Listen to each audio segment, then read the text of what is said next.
What do you get when you cross a know-it-all newspaper columnist with an awkward, unsophisticated everyman? Yeah.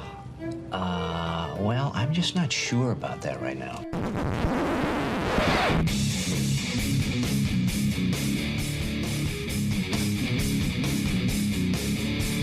Welcome to Couch and the Rube. Welcome to Couch in the Rube, our Tuesday afternoon show presented by our friends at Muskox Quality Flannels. It is peak muskox season, and I'm telling you right now, it is cold outside. You're going to have to scrape your car. You're going to have to snowblow or shovel.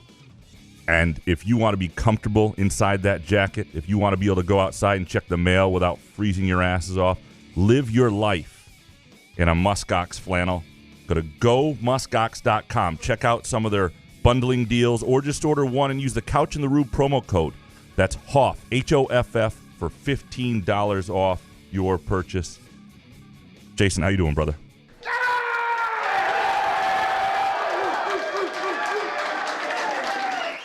I'm doing great. How are you, buddy?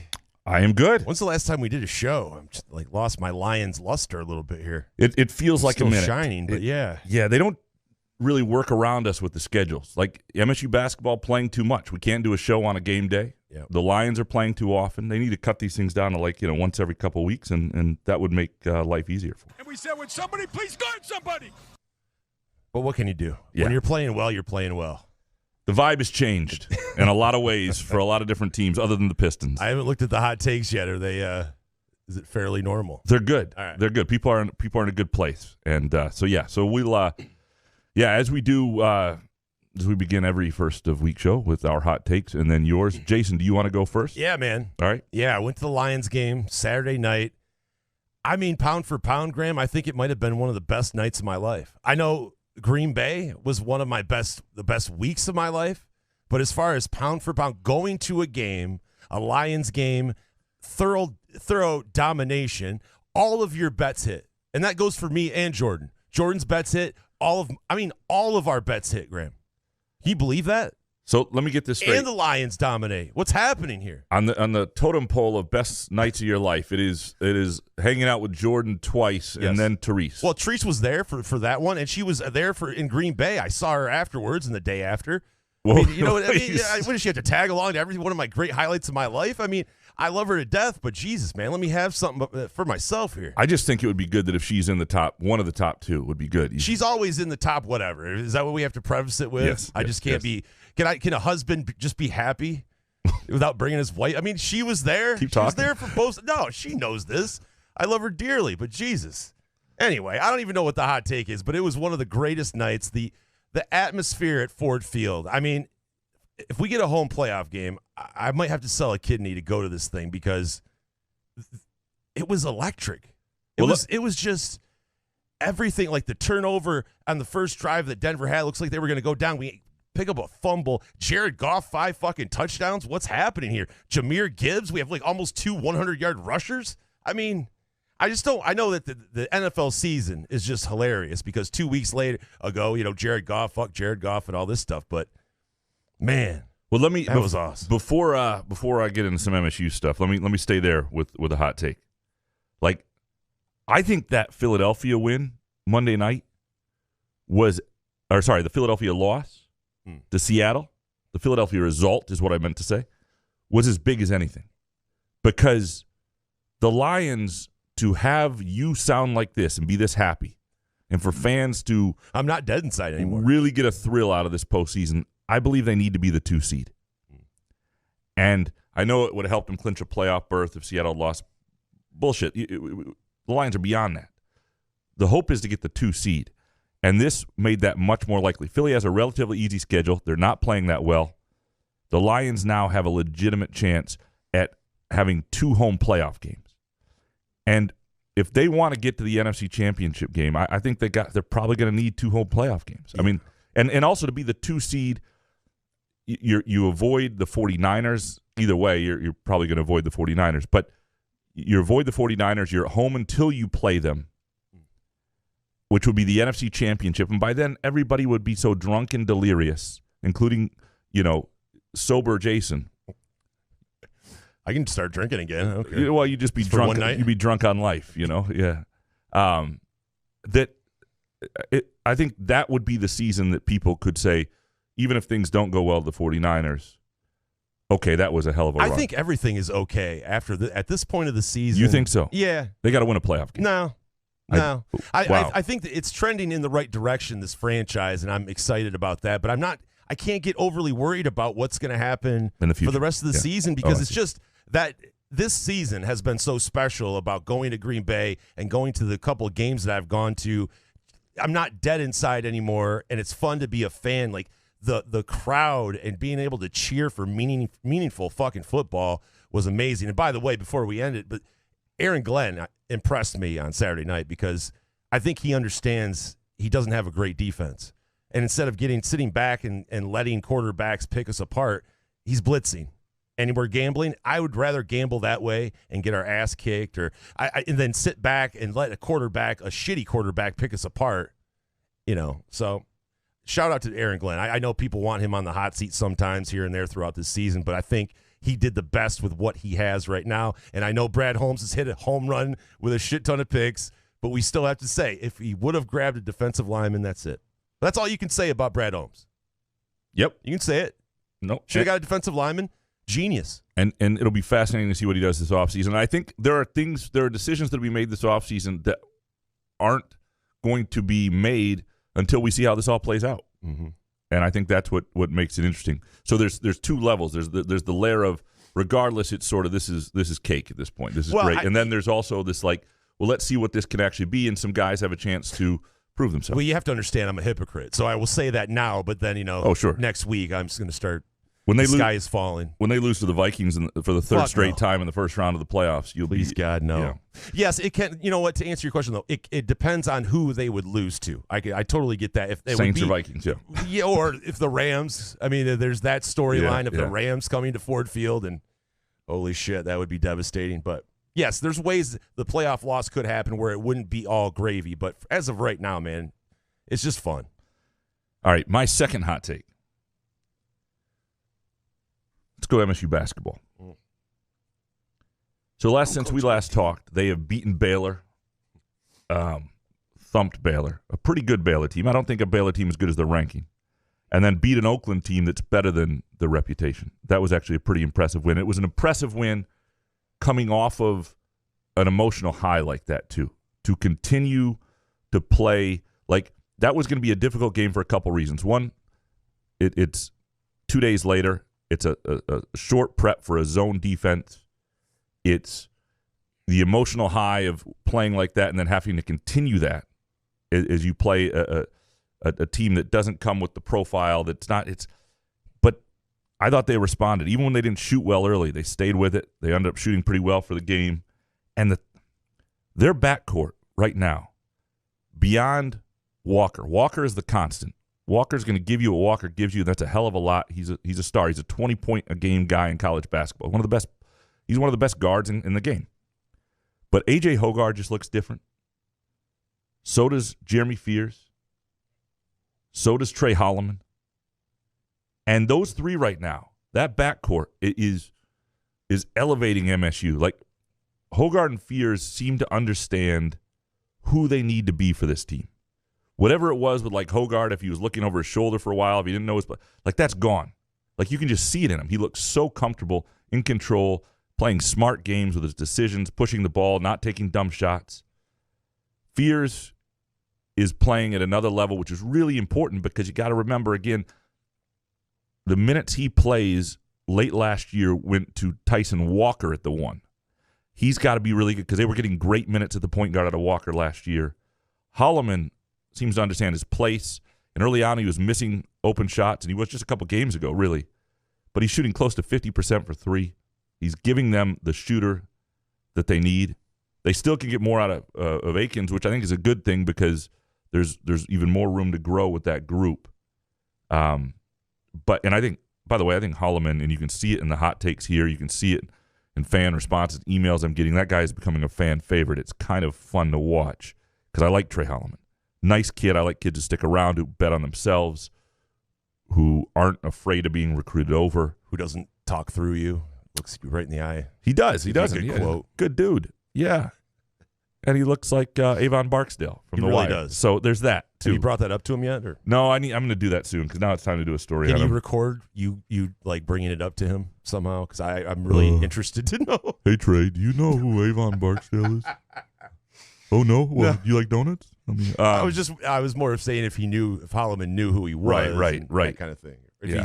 If someone's told him that, And he might know- your voice would be classic. and he might know the actor from Winning Time or other places as well. But You may have seen him on Winning Time. I just that the way that has come together all at once, and look, it's happened at a time it needed to happen.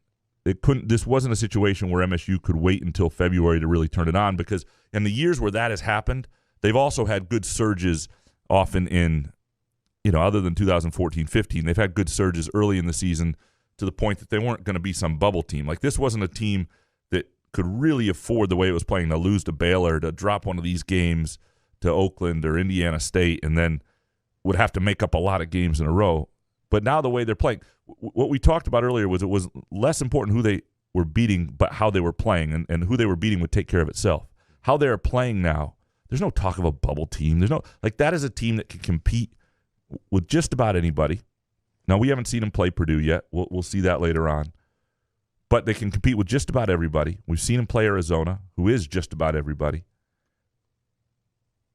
We know this team is capable of being a really good team. The question now is, can they make this their constant? And their schedule sets up to put together a decent run. Now, Indiana State's really good. They never would have scheduled Indiana State had they known they were going to be this good. But I think they're 10-1, playing terrific. Is Larry Bird there? I mean, what do you mean? Who are they playing? They're really good. They're really good. They thumped Southern Illinois by like 30. The team that Michigan State beat by like 25, 30 points, the Salukis? The Southern Indiana team that they beat, these guys beat by 40 some. I mean, they're good. So we'll see. I mean, it's a game Michigan State should win, but I'm just saying it's not a walk in the park like some. I'm really like you might bummed, think. though, that we're going to miss out on the Graham having to pick up Chad Latt's bet. That was the only bummer of this 2-game little win streak here and getting back on track.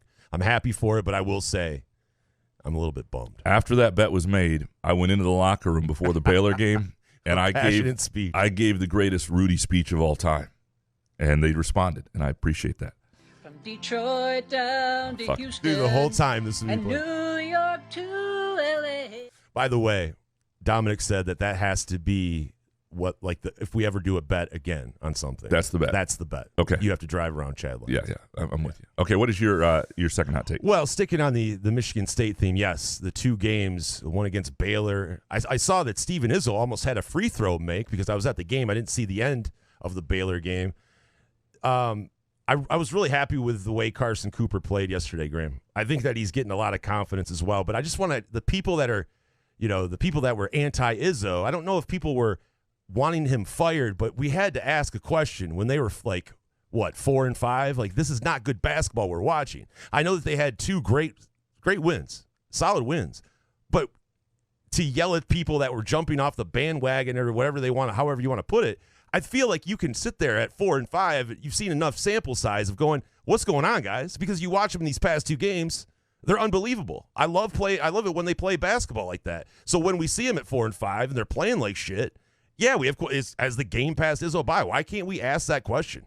It blows my mind. Well, part of it too is they did a couple things with the bigs, and yesterday they went down low to him a little bit because they were playing a zone. But they basically said these guys can do a couple things. They can screen and they can rebound, and they can run, and that we'll just do that instead of trying to do anything else with them offensively in most setups. Not when you're playing a sort of a junk zone. That, by the way, I hate zones. I wish. People have to understand that if zone defense was the way today, basketball would not be on TV. It would not, because I don't want to watch that shit. I don't go watch back to the 4 corners. Yeah, Jesus, it's just awful.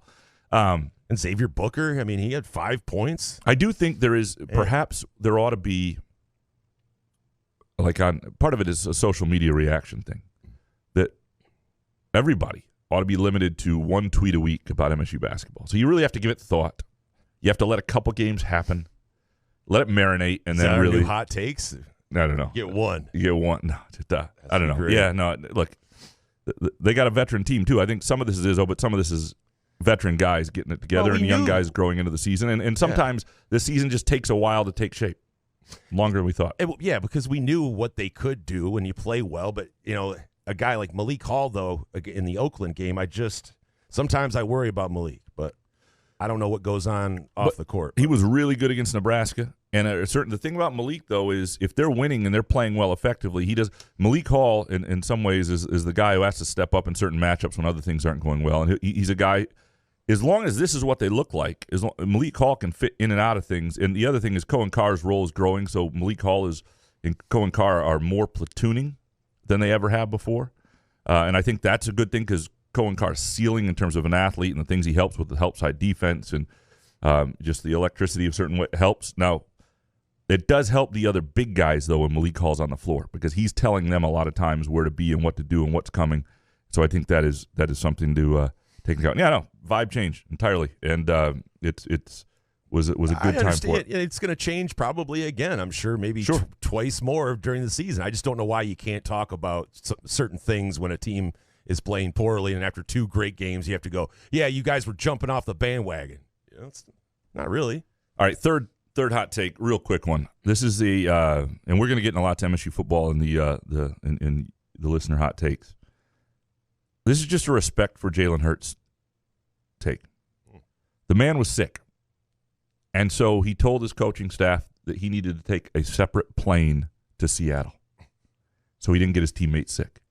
As the resident germaphobe, my respect for Jalen Hurts, I became a lifelong Jalen Hurts fan. I've been preaching this sort of stuff. This goes back. Don't go to school sick. Don't go to work sick. Don't ruin other people's holidays. Think about that. If you get somebody else sick today, they're going to have a cold on Christmas. Their Christmas sucks. Their time off sucks. Do not, you know what I mean? This has nothing to do with COVID or masks or shots. Just respect others. And respecting others means don't get on the same plane when you're sick like that freaking woman did on the way back from the way to California with me, which got me sick or somebody got me sick. And if you're Jalen Hurts and you've got a football team and you got Super Bowl aspirations and all this stuff, I respect the fact that you knew you're going to have to play sick, but you didn't bring that. So you're on a separate plane, but then you go into the locker room. It's not a perfect situation. And then you put your hand up a center's ass, and then you hike the ball. It's not a perfect situation. But at least the plane part was better. So no one got sick because they were outside? Is that what we're saying? Yeah, it's outside. There's rain. I mean, there's 17 games. You got to play. You're the quarterback. And you don't mind that there's one person on a plane with all those like emissions and chemtrails. Incredible. And to keep those guys around. Yep. No, I'm. And it seems like John Daly's son has a little bit better head on his shoulders. So, you're going to get a little bit probably of the John Daly fun, but maybe on a straighter path. Who knows? That would be helpful. And no politics. Helpful to his career. Yeah. But wear the pants. Wear your dad's pants. I Absolutely. like the pants. Keep with the pants. Go all right, Hooters. Let's dig into our listener hot takes. You ready? Right. Yeah. Eric Schultz up first. Number 1, it doesn't mean they are fixed and it doesn't erase the first 9 games, but man, this has been great to see. 2, as long as Izzo is here, success will always start with defense and rebounding. If they do both, they'll be good. If they don't, they won't. It's that simple. 3, I said it in September and I'll say it again now. We are lucky we got to fire Mel when we did, and for the price. Well, we'll see what the final price is, but the price right now is it's not going to be 70-some million. I don't think so, but we have not seen the final price. But yeah, after lawyers, you're not going to see anything. Yeah, might be just as expensive when the whole thing is was said and done. But as long as it comes out of a different coffer, we'll never nobody will ever care about it. And that's I think you're right, though, on number 2. I mean, there is the defense, and we saw it before with this team. There's been an identity that defensively that you could see shaping. Rebounding is still, I don't think, as good as it could be. Yesterday's a weird game in that front, playing a zone team. Centers, they did what they were supposed to do, but I think Oakland also wanted those centers to have to be focal points of the team, but they're just shooting better. And when you have a defense that's playing like that and you're running, you're shooting better, you're feeling good about things. I talked to Jaden Akins in the locker room about this. Just, he had that first early fast break dunk, kind of a lob ahead from Tyson Walker, and just how that gets you into things, how that gets you feeling good. So it's not just that the point production. When you start running, you feel like when you're running somebody, when you're scoring on the break, the momentum, the energy, everything feeds on itself. That's who they absolutely have to be. Do Uper next. Number 1, at some point, maybe it's already started, Izzo will rip off a 10 to 12 game winning streak, and we'll all forget about starting 4 and 5. 2, I hate to say it, but this might be a 2-year group. Fears and Holloman and Normand in the backcourt. Booker and Carr playing on the wing and power forward. Kohler and Cooper up front with Jace Richardson and Kurt Tang coming off the bench. And maybe Aikens comes back. Well, it's not a 2-year group because so many guys are going away. You know, it'll be a very different team, but they should be competitive again next year. They have a chance to be. And that's exciting. What you want if you're a Michigan State fan is every year, even if the team changes, to think you got a shot to contend. And depending on what guys grow into and other things, they'll have a chance. I think, but it can't really be a 2-year group just because of the age of the guys. But and I still think this team, as we've seen the last couple of weeks, has a chance to do fun things. But yeah, next year's team, you know, talking about a couple freshmen joining, and we've seen how long that takes. But if you know, Xavier Booker yesterday or Monday night has, you know, a 3-pointer. The guy's almost cold. He's barely been in the game, standing over in the corner. It was like Tyson Walker almost hesitated. Do you want this? Do you want this? He passes it to him. Booker gets it, nonchalantly shoots over the guy, swish. Yeah, it's like, that is a skill, man. Like, there are very few people who can come in cold and just do that, and with all the pressure on him, and you know, that guy is, yeah. Sorry. Andrew Gauthier next. Number 1, the Lions will be the NFC 2 seed. 2, everyone who said Izzo lost his mojo can go fuck off now. And 3, Frank Ragnow is the unsung hero of this Lions team. Look at the offense when he plays and when he doesn't. Makes a massive difference. A lot of Frank Ragnow love lately. And dude, the guy played after a torn meniscus or meniscus surgery. Yeah. Had stuff cleared out of his knee and then played. He's impressive. The 2 seed, I mean, the thing about the 2 seed is that the Lions are going to be playing meaningful games right to the end, which I actually think is good for this team. I don't think this is a team that can turn it on and off very well. It depends on Ragnow, the guy we just talked about. That's true. He has to play. And if it's better for him to rest, then it's like, right. But if you're chasing the 2 seed, you're gonna be playing to the end, and yeah. Well, Ragnow's gonna play if he's able to play. You're not gonna be able to make him sit out, I guess. And it's good from a gambling standpoint that all these teams are gonna have to play their guys. There's nothing worse than the end of the NFL season trying to figure out who to bet on and who not. But sometimes they can work out for you, though. Sometimes, and the rest of the season doesn't really work. So maybe it's the better. I don't know. It's a good question. Mike Patterson next. What is going on? MSU's team shoe is the boot every year. I know he was redshirting, but now Garrick Norman too? What happened? It's actually Mikey Patterson. I screwed that up. I think it was Mikey. Autocorrector. Hey, more important thing is Liz Frank is coming around this basketball team, and she's got to get the fuck out. Is Izzo pulling a prank? Did he have just like, Garrick, put this on? They do it just so much more. Everyone going? They do it so much more for precautionary these days. Like, you and I would not have a boot on for either one of those situations right now. And so why do they have to put a boot on it? Because they're extra caution. They want those guys back. They don't want anything to go wrong with. It does make it look bad. It does. Always the feet. Yeah, no, it's a little. But it happens in every program. I've been told. That's what I say. Mm-hmm.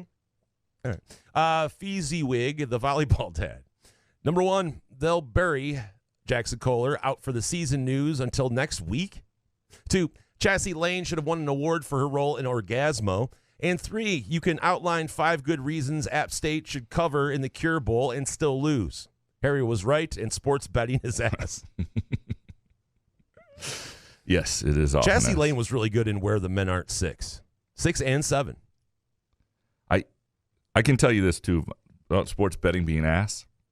This weekend, I have Man City against Crystal Palace last Sunday.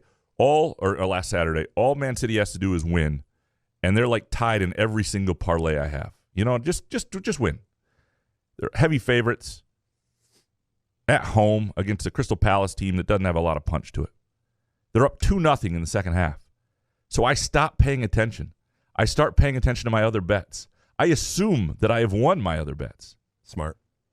And then, I assume I've won this bet. I see that I've won my other bets. I think I've won the whole parlays. I think I'm good. I go and cover the Michigan State Baylor game thinking I've won all of my bets. I won none of my bets. Wow. Because they gave up 2 goals, including a penalty in the 95th minute, and tied Crystal Palace. And so I lost every single parlay I had, and I had them tied in. Why doesn't Harry update me on these kind of things? Yeah, it was ass. Oh, man, it was that awful. sucks. Yeah. Ryan Schultz next. Number one, the most positive sign from Saturday is that when Baylor started making things uncomfortable early in the second half, A.J. took over and almost single-handedly delivered the counterpunch.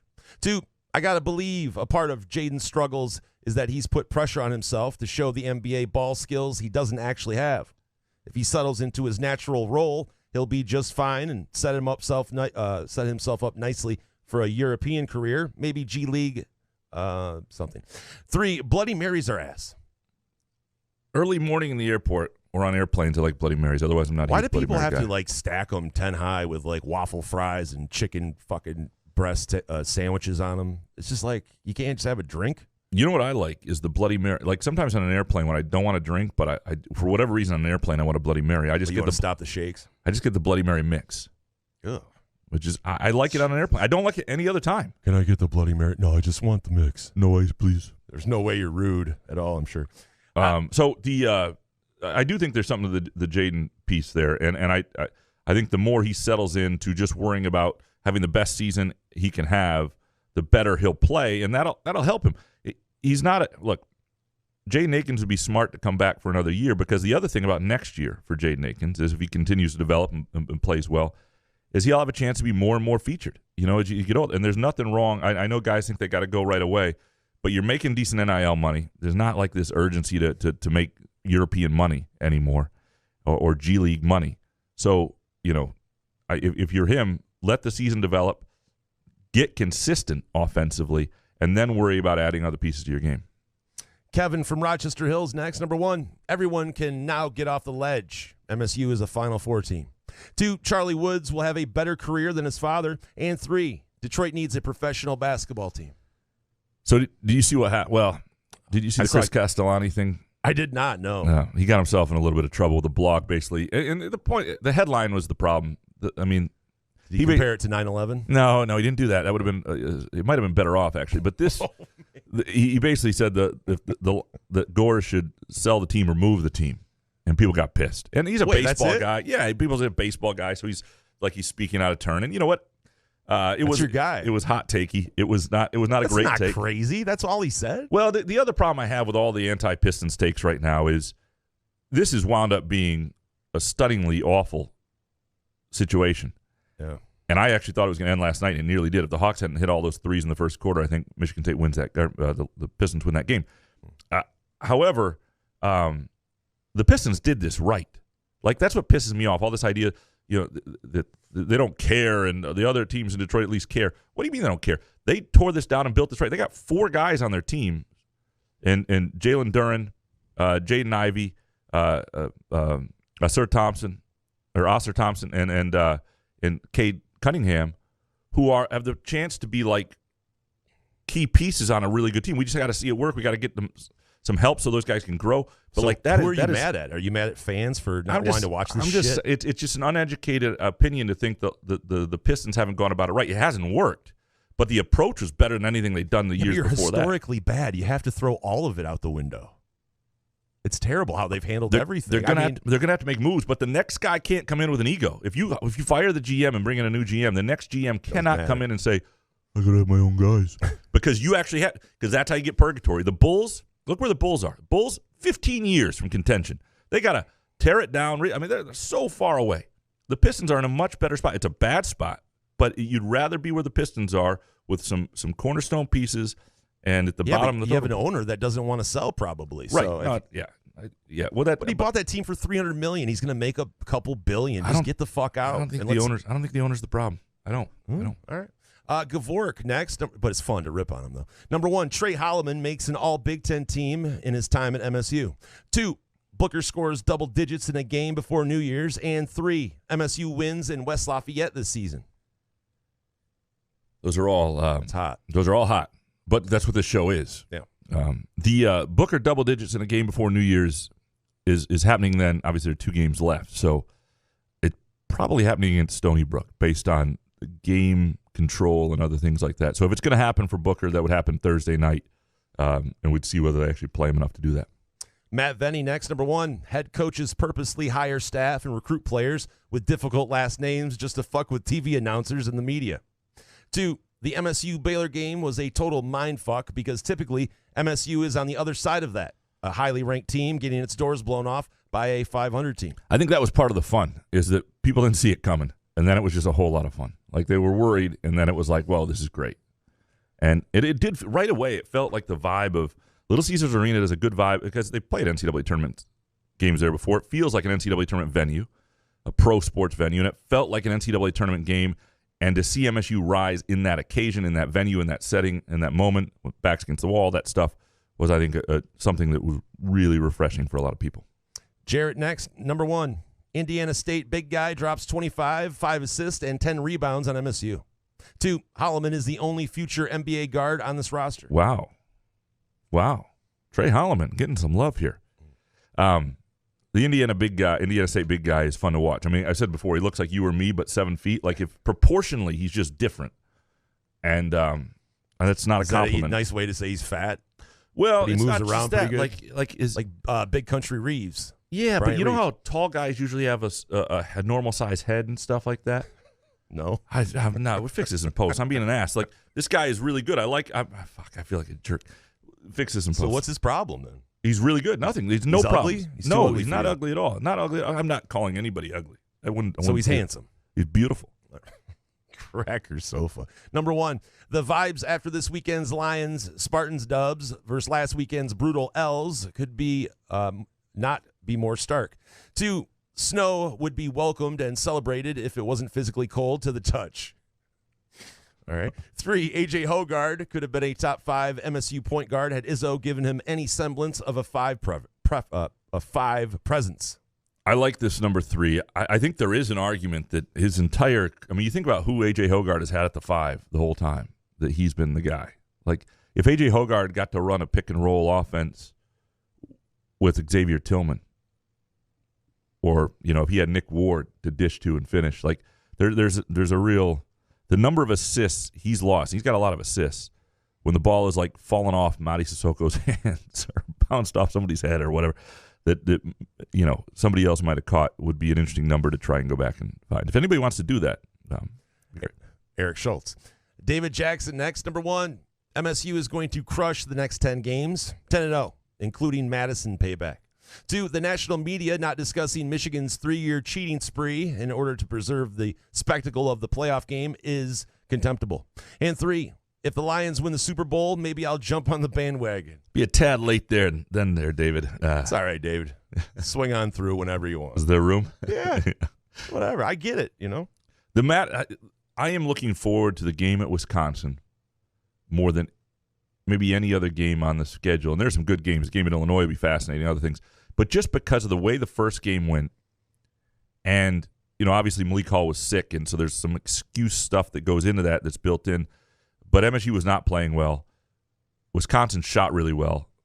MSU has played decently in Madison in recent years. But I think it'll be telling of the growth of who Michigan State was and will be then. Now, Michigan State, right around the time they play that game, is usually in their late January swoon. So if you're just looking for historical, that's usually the time they suck. But swoon. I think it'll be a real telling game. Looking forward to it. Tyson's Fury next. Number 1, the gap between the floor and the ceiling of this MSU team is bigger than any of Izzo's previous teams. 2, Baylor is a good team, but not a top 10 team. Their schedule has been weak. This win will not age well. Yeah, but it's great right now. You're right. It is not. I don't think they are a top 10 team. I think they're a top 20 team probably. But I also think, the strength of MSU's schedule and even some of the games they lost will hold up. Their schedule strength is going to hold up just fine. The Oakland is going to be a really good team in the Horizon League. That's not going to be a bad win. There'll be some teeth to that. But yeah, we'll like the game at Illinois. That'll be really telling. That's a team that has a chance to win the Big Ten and is on the road. And I agree with one. I think there is the floor of this team on a given day is pretty low, and the ceiling is pretty high. You're right. The floor is the ceiling. The floor like is Michael the Jordan roof. said. The floor is the roof. Oh, the floor is the roof. Yeah. I screwed it up. Company man next. Number 1, last 2 MSU games were cathartic, but also terrific matchups for State. Both Baylor and Oakland lacked a superior post presence. MSU will struggle against good to great front courts. 2, Those responsible for how expensive tickets were Saturday should be tarred and feathered. A lot of people complaining about that. Sounds like the Lions tickets have gone up too. People are not happy about Season that. tickets, yeah. Way up. That's complete bullshit. Although it sounds like the Lions were one of the cheapest in the NFL, but still, that's I think if just because you have one great year, I think that's what makes me wonder: is that like an NFL Goodell thing that's handed down, or you know what I mean? Could the Lions ownership delay? I mean, come on, just do it incrementally. 60%? Do it incrementally, or that's crazy. Give it one more year. Dude, we're fucking loyal. What is wrong with you? You know what I mean? Yeah, that's why I want to know if it's ownership or if it's the NFL. And one more year, begin. Yeah. Company man next. We do Cinemod. Cinemod. Sorry, Cinemod. Number 1, Trey Holloman is shooting 48% from downtown this season. He will become the most important bench player. And 2, am I a dick because I took food at the office potluck even though I didn't bring anything? No. Yes. What? Yes. Were you asked to bring something? Well, if it's a potluck, though, there's enough. Yeah, but if they send out an email and say you don't have to bring anything, okay, you're not a dick. But if I was told to bring something, if we had an office Christmas party again here or whatever, and they said, Jason, can you bring something? I'm like, I'll just show up and eat your shit. I tend to bring something, but you always have to bring something. You do have to bring something, but I don't think you're a dick. I just think All right. Don't repeat it. You're a cock. Very well. All right. Chris Eastlick next. Number 1, Graham's homework the rest of the season is to show up to the game 2 hours early and keep a tally of the number of walking boots the opposing team is wearing. It's no longer freshman thoughts. It's walking boot tracker. I love it, Eastlick. 2, the response in the Oakland game was just as important as the Baylor win. That's a better Oakland team than usual. It's a really good Oakland team. And I liked your column on Blake Lampman there. Oh, appreciate that. Yeah. Feels like the sixth one I've written. But I was going to say, I'm like, are you pulling out stories that you're doing the Twitter takes over and over again? I'm like, are you busting out old stories? I didn't know if I was going to do it, and then he started playing well, and then he was playing the point guard, and he was giving Jaden Akins fits, and I was like, this guy's actually a player here. I got to do. The game only this. went an hour. And just like, shit, what do I write about? It's the last game too. That was a problem. Last night was when I realized last night, I was like, why is finishing the quick takes in time a problem today? And I looked at the clock and I was like, that's why. Like, I cannot have under 2 hour games. Like, the whole thing is there's a system in place. I need the system to be there. I thought if I had a coffee with me, I would have thrown it on the court so they had to like clean it up. I asked Ebling if he could like fake a seizure, something to delay the operation a little bit, because I cannot have. It was like an hour and 47 minutes. I cannot have. Jack, can you sneeze? Because that looks like you're having a seizure. Whatever you need to do to prolong this game would be great. Some dude next. I loved hearing you guys compliment each other on the last show, especially Graham to Jason. He is no rube. His comedic timing is really brilliant, and so are the reads. That shit is not easy to do. And 2, along those lines, it's been bugging me for a while, so I analyzed picks and everything. I have come to the conclusion that Jason Nick looks a lot like Josh Allen. It's one of the best compliments you've ever gotten. Congrats, some dude. 17 gift cards. No, just one. What is the best, like? I got into an altercation with a gentleman at a diner 15 years ago, and he goes, you look like a fat John Mayer. Which is still. Yeah. Oh, dude. I was like, yeah. I go, if that's what diffused it, I go, thanks, man. I appreciate it. We just both laughed, and then I fucking left. That's a great way to diffuse something. Backhanded, I wasn't really looking to diffuse anything back then. But so if you I was kind of bummed. But. If you called me like a fat, good-looking celebrity, I would be thrilled, because I am fat. There's no doubting that. You look like a fat Jason Momoa. I don't know who that is, but I would. Oh, please. Was he on the Equalizer? Sorry, Something? He doesn't have a Hallmark movie. Yeah, I don't know. Jason Momoa, for real? Hold on. Let me go, give me some Hoff. Hold on, Hoff.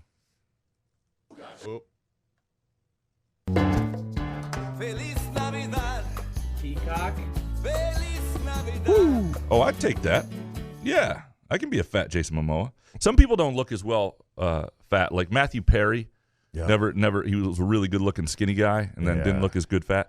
But there's some guys that get the lap band thing and then look weird. Yeah.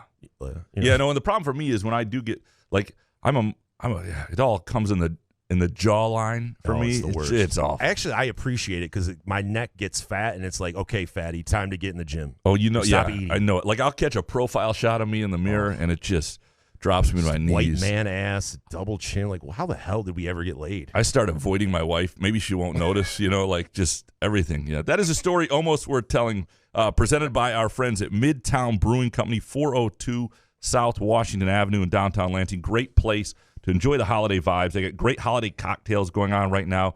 It's just it's a cozy place with a terrific menu, great staff, and just there's character to it. If you're going out looking for a date night, if you're looking for just a night out during the holidays, I'm telling you right now, Midtown Brewing Company in downtown Lansing. Go to midtownbrewing.net to check out their fantastic menu. John, next. Number 1, this fall was brutal. MSU football is fun again. 2, good for Carlos on his column today to say what is needed. Wait, is this real? Unfortunately, he will no longer be eligible for a Hall of Fame spot in the Michigan press box. Yeah, Los broke through the blue wall today. Wow. Did you see this? I did not. Okay, hold on. Let me give me some off. Welcome to the blue wall. Absolutely. I mean, fucking everybody masturbates.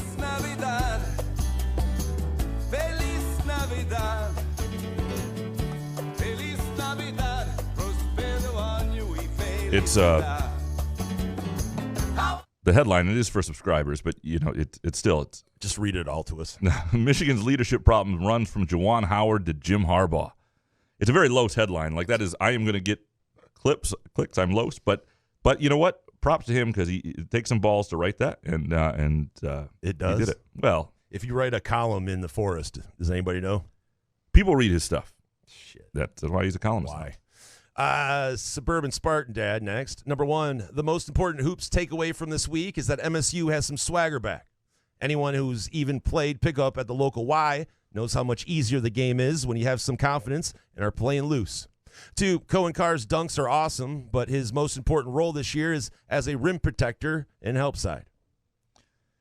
Yeah, I agree on both of these. And, we've talked about, I always talk about rec league stuff and confidence in the Y, but that is true. I mean, we've all been in games where you feel like, I belong, I can do this. And just the way you play is confidence is everything. And all of a sudden they look a lot more confident. In Carr, what you've seen with Cohen Carr that is really helpful is he's just starting to figure stuff out. And you saw that in the Baylor game especially. And that help side block, where he recognized that was the alley-oop was coming. And that guy is going to be more and more helpful. You can jump on the bandwagon now. It's fine, Graham. That is true. What are you saying? I just said anti-Cohen Carr. I was not. I was just questioning whether the dunks were all that were going to be there as a freshman. That's all. All right. Fart Soup next. Getting fired, laid off the week before Christmas is mega ass. That's it. What a bunch of boners. Rube, can you give me a few words of encouragement to get me through this holiday season? Well, Fart Soup, you're obviously a funny, smart guy. You go by Fart Soup. So you're going to get another job after the new year. 2024 is your year. This is going to be your year. Next year is going to be your... I sound like Chad Latz. Come on. Anyway, Fart Soup, you're going to be fine. Actually, you're going to look back at this and go, this job was ass anyway. I hated those people. Yeah. Yeah. No, that's well done. Alpha Brett next. Number 1, glad to see Munn Ice Arena start selling alcohol. I got kicked out of there like 5 years ago for peacefully drinking a tall boy during a game. Bastards. 2, Lions can clinch the division Sunday and give us all the best Christmas present ever. Wait, so you snuck in a tall boy and just openly drank a tall boy? I love this. Oh, that's not the point. They're gonna throw you out, dude. Someone's gonna narc on you though. Yeah, that's. But I respect. I respect the attempt. Do you? 32-ounce Mickeys would have been even better. You go into the store, you're like, I need something for the hockey game. I need to sneak it in. You go, tall boys. I think the problem is people assume when you're drinking out of a paper bag that it's alcohol, and that's an assumption that shouldn't be made. That's drinking a Lipton iced tea out of a bag. It's unfair. There's prejudice there. Yeah. Jonathan B. next. There should be a 50% cap hit discount for contracts of players you drafted. This is probably dumb, but it sucks that teams are penalized for being really good at drafting. The Lions will never be able to pay all of these guys in a few years. Appreciate both of your insights. That would be better. I mean, I've said that in the NBA too. Like, it feels like you should be rewarded for drafting well, not like, well, can't keep these guys. Like, yeah. So how do you do it? Well, but what I mean is you can pay them, but it doesn't count against. It only counts half against the cap. Like a Larry Bird rights kind of thing. Yeah, it only counts half against the cap. Like they're going to have to get rid of Amon St. Ron, right? Amon-Ra St. Brown. Amon-Ra St. Brown. Why would you have to? Because you can't pay him and Penei Sewell and Jared Goff and other guys. Like, you're going to have to make decisions. You only pay 3 guys on a team. What's the penalty for the cap hit? The Fords, you just can't pay it. Just can't go over. 60% price hike. That's the thing that sucks. That's why you have a window. Okay. Yeah. No, it would be. That would be ideal. Can we backload it like the Ohtani thing? Yeah. Can we pay Amon-Ra like $100 million in 2045? That would be. I don't know why more owners don't just do NIL deals like in college. The bullshit collectives. Like, hey, I've got a separate. If I'm Matt Ishby and I own the Suns, I'm like, look, Kevin Durant, we are going to pay you $1 million a year, but working security at United Wholesale Mortgage, you're going to make $40 million a year, and that's how we'll take care of that. And then that's not legal. Why not? I don't know. It can't be. It's got to be against something. You think he probably wouldn't? He would do that, right? Of course he would. It would make sense. Yeah. Evan J. next. Number 1, Michigan State has a better chance of making the Final Four than winning the Big Ten. 2, if the Pistons don't beat the Jazz, they will lose 34 games in a row, destroying the biggest loss streak in NBA history. I think what happened against the Hawks was a good sign with Cade Cunningham. So I think he is sort of starting to take some accountability in this and try to push them over the finish line. I think they get it done soon here.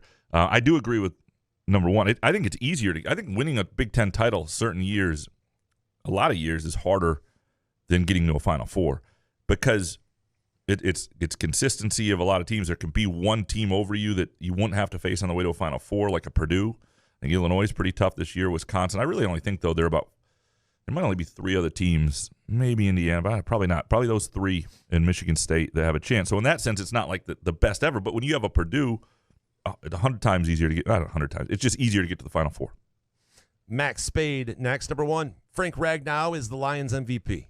2, holding Baylor to 17 first-half points and 64 overall isn't getting enough attention. And 3, Trey Holloman will be a fan favorite during his senior year. I think it may happen during his sophomore year. He's becoming that right now. No, the Baylor stuff was impressive. And Hoggard, what he did to their point guard was, I mean, it disrupted everything they wanted to do. That was really impressive.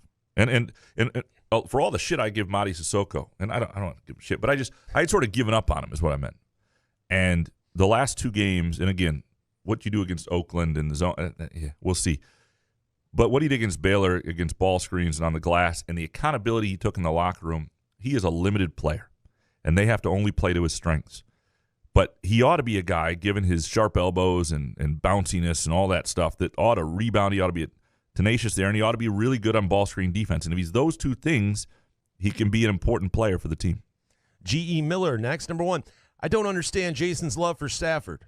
The dude is mid, and now he's 35 years old. If you want to improve on Goff, it would need to come from a mobile quarterback. Let the Stafford nostalgia die. 2, the Lions are back. If they get Gardner Johnson, McNeil, and Houston back fully healthy for the playoffs, they have as good of chance as any team to run the table. Listen, I do love Stafford, I understand, but it's just watching J-Mo having to stop for those deep balls. I know that Stafford, I know he's 35. I'm not asking him to play for another 6 years, but you don't think he's an upgrade over Goff? Goff played great against Denver, but he was turning the ball over for 4 games fucking straight. So I was just asking a question. I think it would be great. What a great storyline it would be. The arm talent is just so much more. Right. And he can throw those side. He can throw. He can fit. I almost said fit balls in anything. You know, the things they say in the NFL, though, are, I mean, if you just listen to an NFL broadcast, because I'll be sitting there watching a game, and my wife is on the couch, and she'll only pick, it's all sexual. It's very sexual. It is incredibly, and she's like, what did they just say? I'm like, this sport is insane. Matt C. next. Number 1, NIL kept MSU basketball players around that don't really want to be here, which is why they have been dysfunctional. Hopefully they can build on the Baylor win. 2, trade back for Matt Stafford. He's the most overrated quarterback in NFL history and lucked into a Super Bowl with the easiest draw ever. And 3, New Year's Day is far superior than New Year's Eve. True. Yeah, as you get older, it is for sure. New Year's Eve is sort of like this. Dude, New Year's Eve sucked back then. Like after you were like 22 and 23, I was like, ugh. I had some really good years in Chicago. I had a run in Chicago from like 25 to 30, where I wasn't living there. I was living in Kalamazoo, where I used to live, and would go visit a friend or whatever, and we'd go out, or we'd go to a place where you pay like $100 and you get free drinks all night, and we had some really good times. So I don't want to say there's a period in your life where New Year's Eve can be great if you're in the right scenario with the right people. Like I said, the best one we had a house party kind of thing, gambling, booze, all that stuff. Yeah. Right at someone's house. And by the way, if you're going to have a New Year's Eve party and you're going to do a little back deck, maybe have a fire out there too, going in and out of the house, you know what you want to be wearing? A muskox flannel. It is the ideal New Year's Eve, New Year's Day, just any time in the winter that you're going to be going in and out and you look good at a party. You look like you're fit for the season. Go to gomuskox.com and place your order today. They've got new arrivals constantly coming in. I just got my latest one coming in. My mother says she's ordered me one for Christmas. I'm counting on that as well. I'm pretty excited about having a couple new ones. Go to gomuskox.com, and you can use the promo code HOFF, H-O-F-F, for $15 off your flannel purchase for Couch and the Rube listeners. By the way, Matt C., I do love you, but Stafford's the most overrated quarterback in NFL history. I mean, come on. Corey Ostrom next. Number 1, when Jaden Akins starts aggressively going to the rack with confidence, he and his team will soar even higher. 2, zone defense is ass to watch as a fan, but it takes the best teams out of their sets and comfort zone. MSU did well figuring out and attacking the soft spots.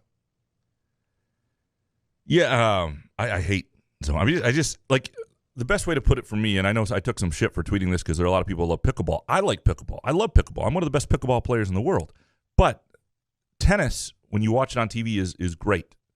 Pickleball on TV, not great. And that's what basketball with man defense versus basketball with zone is. It's tennis to pickleball. Richard Kane next. Number 1, just like I said, MSU is one of the favorites to make the Final Four and contend for the national championship.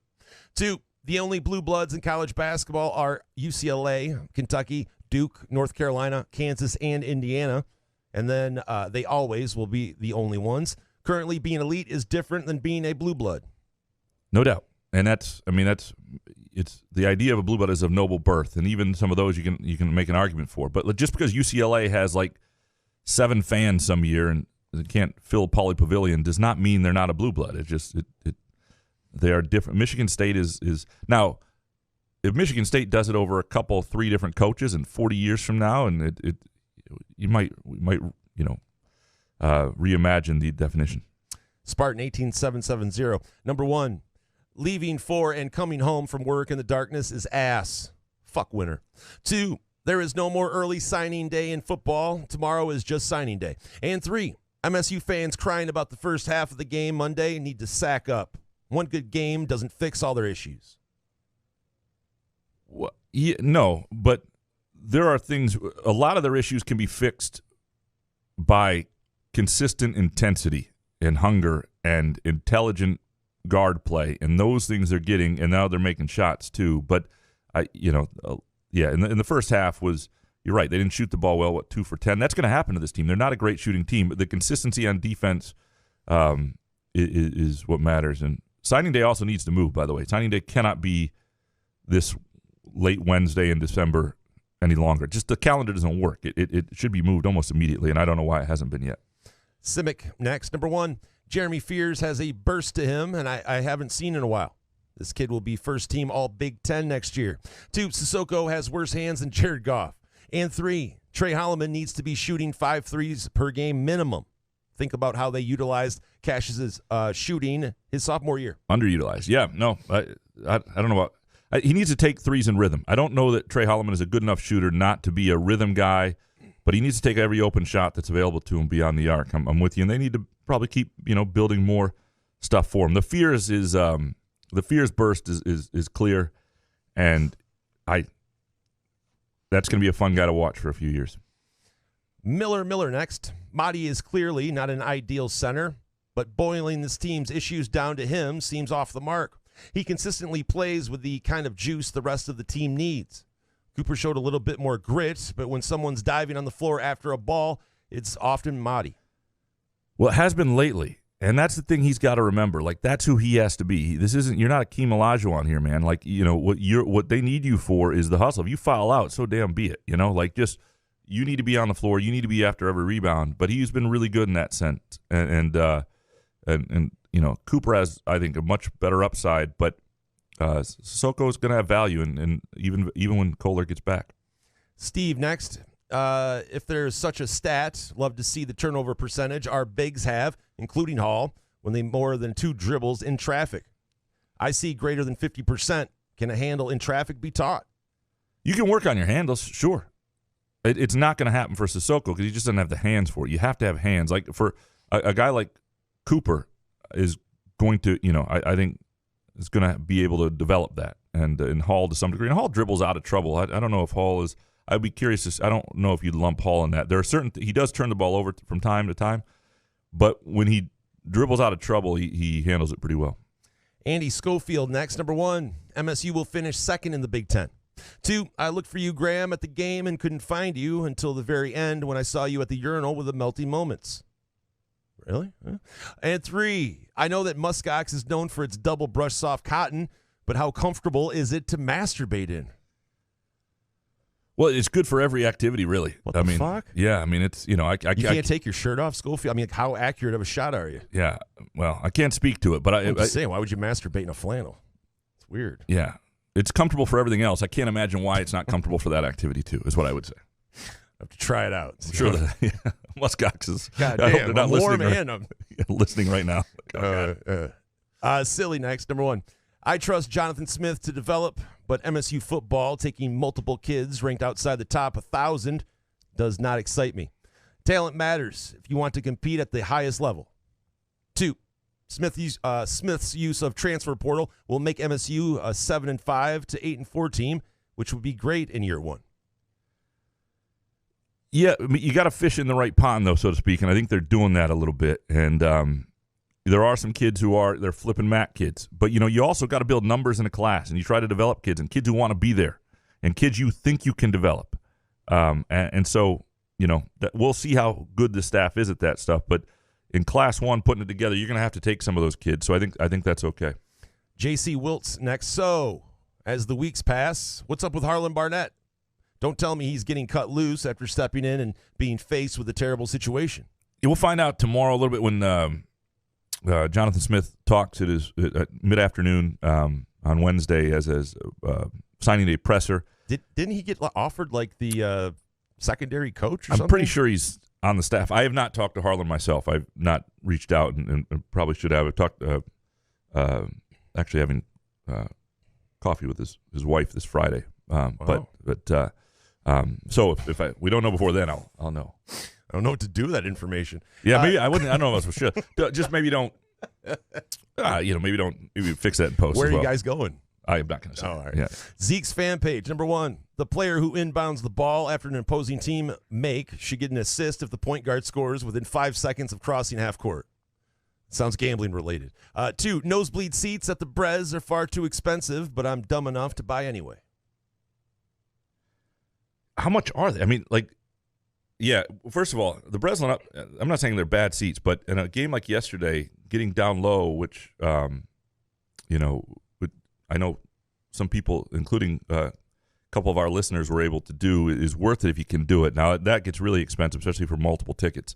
But if you can afford it, it's worth it. Yeah, I don't know what the prices are for those. It shouldn't be that bad. What are they, $25, $30? Shouldn't be more than that, really, to sit up. Back in my day, they were $1.25.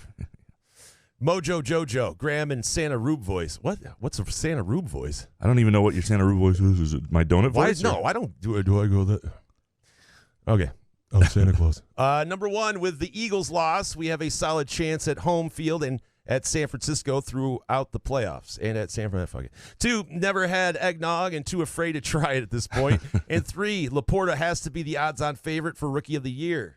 C.J. Stroud is probably going to win that. For real? Yeah, I mean, Laporta is. Isn't he out the rest of the year, though? Is he out the rest of the year? Laporta's on a playoff team? I'm not saying Laporta in a lot of years would win it, but when you get a rookie quarterback who's done that, I think. Yeah, but when you get a tight end breaking records, though, tight ends never have stats like that. No, it's in first year. No, it's a. Yeah, it wouldn't be wrong if he wins it. I just don't think That's will. Robbery. Well, we can look at the odds. Well, we got to get out of here. So okay. Well, hold on. No, give me some Hoff. We'll get. We're in good shape. All right. Where are we at? Hoff. Feliz Navidad. Feliz Navidad. Feliz Navidad. Prospero año y felicidad. Feliz Navidad. Feliz Okay. Navidad. Offensive Rookie of the Year odds in the Firekeeper's iCasino and Sportsbook app.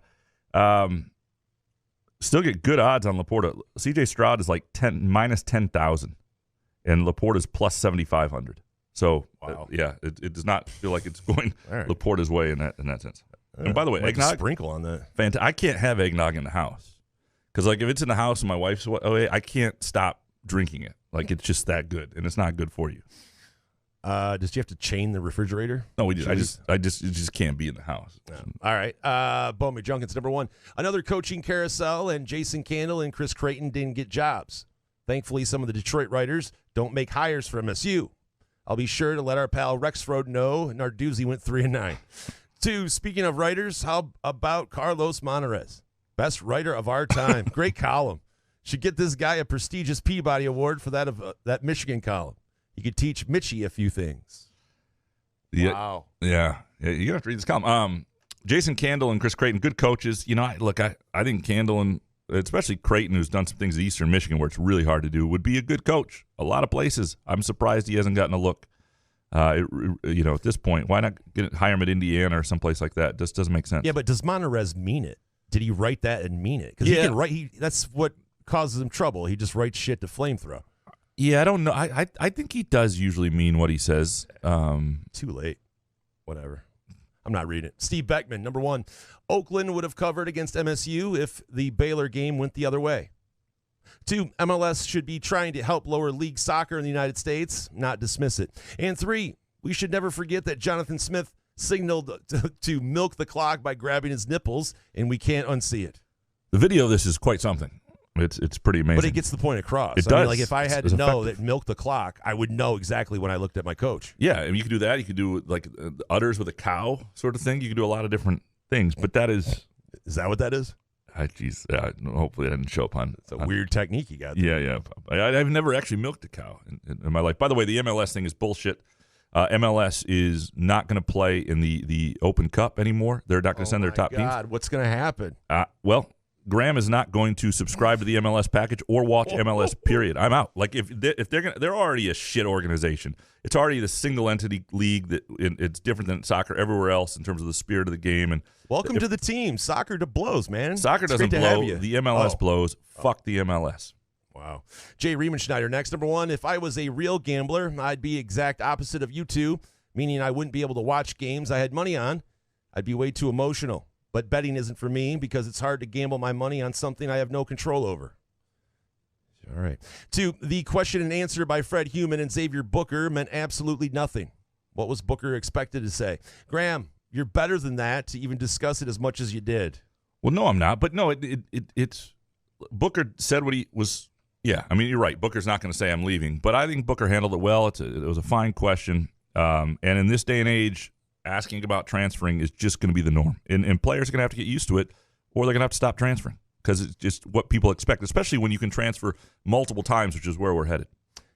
Child's era return to glory next. Number one, all white versus all black hypothetical game is funny. Anyone worked up is soft. While team wins with special team advantage, field goal kicker and punter, control the clock, play field position, dominate the trenches, don't get beat deep. 2, Izzo's back. And 3, Mel walked so Jonathan Smith could run. Certainly help. I mean, it helps coming from Mel Tucker. I think what Jonathan Smith's doing is people think is refreshing, and so that is helpful. Did you see this all white versus all black hypothetical game? I did. I didn't watch the video, but yeah, I heard about it. Sounds fun. Yeah, I was not offended by it. I think it was kind of a fun thing to look through and how it would look. No doubt the secondary would be a concern for the all white team. Well, it passed the Graham Couch test. We should do it.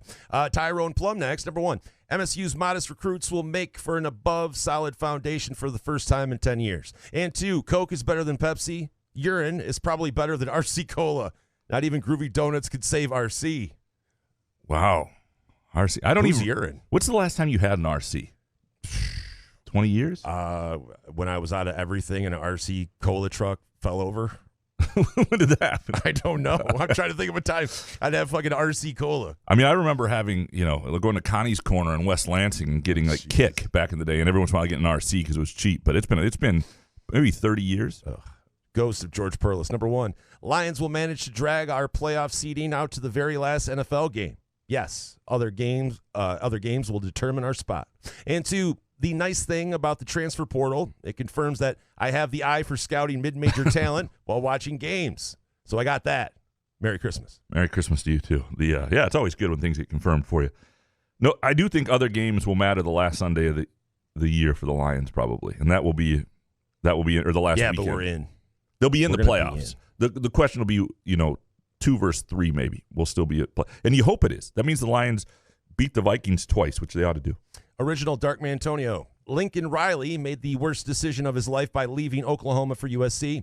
Both teams will most likely struggle in their new conferences, but Riley will be looking for another job in less than 3 years. I got to say, that one surprised me. The way I thought Riley would dominate at USC, it hasn't happened. I'm a little surprised that I don't know. It just I thought he was like not just lightning in a bottle. I thought he was the real deal. And it's always amazing to me when like an offensive coach just can't get defense right. Just hire the right coordinator. You got all the money in the world and resources. It's weird. Mr. Benjen, fuck you fair-weathered assholes. Every year you trash Tom until you worship him. Just start with the worshiping. My Michigan friend said, gotta wonder where this team has been. That's easy. It's a brand new team and Izzo's figuring things out. There is a lesson with Izzo teams always that they do. Now, this has just been 2 games. I mean, this team may have some swoons. This team fucking stunk for a lot of games. And it was supposed to be a team that was good out of the gate, and it had a lot of returning guys. So I think a lot of the concern and frustration and questioning was warranted, but obviously some of it goes over the top. Jake Hawkins, number 1. Whoa, that was a close call because I thought for sure after last night's game that this MSU team was going to be 4-7, but we're 6-5, so things just might be turning around. And 2, Graham, whenever you say kids are stupid, I think of when Marv says he's a kid. Kids are stupid in the first Home Alone movie. You should try and find an audio clip of that and put it in Hoff's Feliz Navidad pause music, an audio clip from Die Hard, since it's a Christmas movie. I don't know if it's a Christmas movie, but I do think of Marv when I kids hate that argument every year, by the way. What's the Die Hard? Yeah. No, I can just still picture Daniel Stern going, kids are stupid. Yeah, kids are ass. Kids are afraid of the dark. You're afraid of the dark, Marv. Yeah, sorry. Hans Jurgen, number 1. If you want to play a non-Power 5 school, you have to play them on the road. Playing these cream puffs at home is boring. 2, when will our opponents realize that our centers can only dunk on pick and rolls? And 3, Jonathan Smith seems like your friendly neighborhood trustworthy accountant. I'll gladly trade charisma for wins. I think that's what people want right now. Yeah, be boring. I think there's some, he's a more modern, younger version of D'Antonio in certain ways. Willing to live in the portal, obviously, understanding the importance of NIL as we're seeing. And I think, the early returns are good. I'm looking forward to getting to know the guy, and I'm looking forward to hearing him talk tomorrow. On Wednesday after his first class comes through. I hope he looks through you. Yeah, just right away I hate him. Yeah, like Delaney. He's a big Delaney guy. Upper Deck Jerk Guy, finally to wrap this up. Number 1, the NBA is a horrible watch. 2, you need to add Couch in the Rube reaction gifts to Giphy. And 3, we need to make donuts de rigueur for breakfast every day. Oh, shit, I got to look this up. De rigueur? I hope. You know what?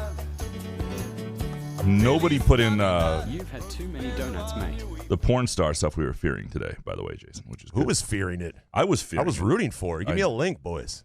Required by etiquette or current fashion.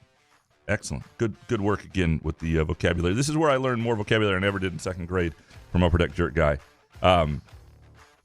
We appreciate all of you and all of your hot takes. We will be back on Friday for our final show before we take like a week off for the holidays. We will do your Groovy Donut Twitter questions, and we'll do some where I read them to Jason, and I'll on the tweet signal how to do that. But you got to make it clear that I'm supposed to read it to Jason on those. It'll be fun. We'll have a fun holiday show on Friday. Thanks to Muskox. Go to gomuskox.com to buy your flannel today. HOFF is the promo code for $15 off for Couch in the Rube listeners. We appreciate Midtown Brewing Company. Go to midtownbrewing.net check out their menu. Just swing on by 402 South Washington Avenue in downtown Lansing. Good show, man. Yeah, man. Couch in the Roof.